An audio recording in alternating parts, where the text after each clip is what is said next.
میاں اظہر اور محمد اویس بھائی تشریف لے کر آئے. جزاک اللہ خیرہ. ان کے آنے کا، ان کی محبت کا شکریہ کہ یہ آج میرے پاس تشریف لائے.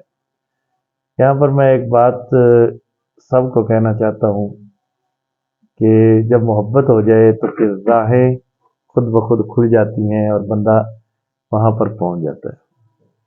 ان کی محبت ہے کہ یہ آج یہاں پر تشریف، سوشل میڈیا پر ملاقات، اور آج جو ہے وہ روبرو اور آمنے سامنے ملاقات ہوئی.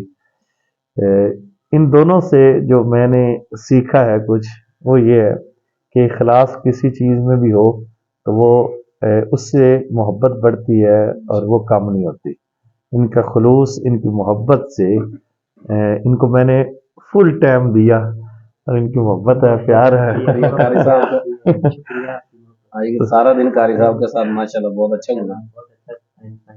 تو میں ان کی موجودگی میں آپ کو ایک خوبصورت وظیفہ بتا دیتا ہوں، چلو آپ کو بھی فائدہ ہو. یا باسی تو اگر کوئی رزق کی وجہ سے پریشان ہے تو یا باسی تو یہ لفظ جو ہے وہ پڑھے، انشاءاللہ اس کی رزق کی پریشانی ختم ہو جائے گی. کوئی کاروبار کسی کا ٹھپ ہو گیا، کاروبار چلتا چلتا، تو وہ اللہ الصمد، یہ اللہ الصمد وہ وظیفہ ہے جو ہمارے مرشد روزانہ 1000 مرتبہ پڑھتے تھے. فرماتے ہیں کہ مجھے جو سب سے زیادہ اسم اعظم سے مجھے کچھ ملا ہے تو وہ اس وجہ سے ملا ہے کہ میں اللہ الصمد پڑھتا ہوں. اللہ بے نیاز ہے.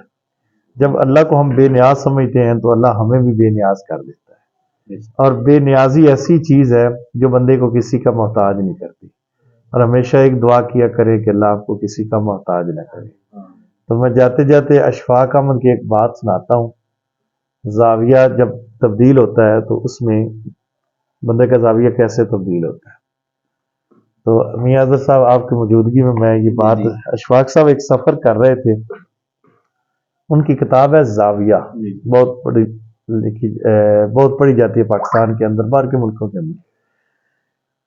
تو وہ سفر کر رہے تھے ٹرین پر، تو انہوں نے دیکھا کہ شور ہو رہا ہے بچوں کا.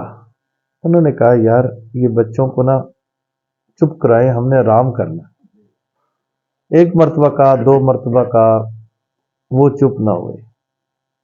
تو میاں اشفاق صاحب کو، اشفاق احمد کو کسی نے کہا کہ یار ان کے نا والدہ فوت ہو گئی ہے، ابھی یہ انہوں نے سکھر اتر جانا ہے، اگر آپ نے ان کو ابھی بتا دیا نا تو یہ رونا شروع ہو جائیں گے. ابھی ان کو مسکرانے دو، کھیل مستی کرنے دو، وہاں جا کر بھی انہوں نے رونا ہی ہے. وہی بچے تھے، وہی شور تھا، وہی لوگ تھے. اب جو چیز پہلے بری لگ رہی تھی نا، اب وہی شور اب اچھا لگنا شروع ہو گیا. کیوں؟ کیونکہ ایک چیز کا زاویہ بدل گیا. ہمیشہ گھروں کے اندر جو ماحول ہمارا لڑائی کا بنتا ہے نا، بھائیوں کا، آپس میں بہنوں کا، تو آپ کوشش کیا کریں کہ ہر بات کے اندر اس کا زاویہ تبدیل کر دیا کریں.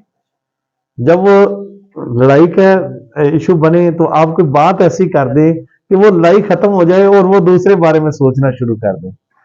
تو ان کی موجودگی میں بڑی محبت ہے آپ کی جی. Thank you sir. بڑی آپ کی بھی محبت ہے. اللہ آپ کو سلامت رکھے جی. انشاءاللہ تعالی بولیں گے. میں ایک بات اور بتا دوں، سوشل میڈیا پر، ٹک ٹاک پر ان کو بھی لائک کریں اور ان کو بھی لائک کریں اور ان دونوں کو فالو بھی کریں. السلام علیکم.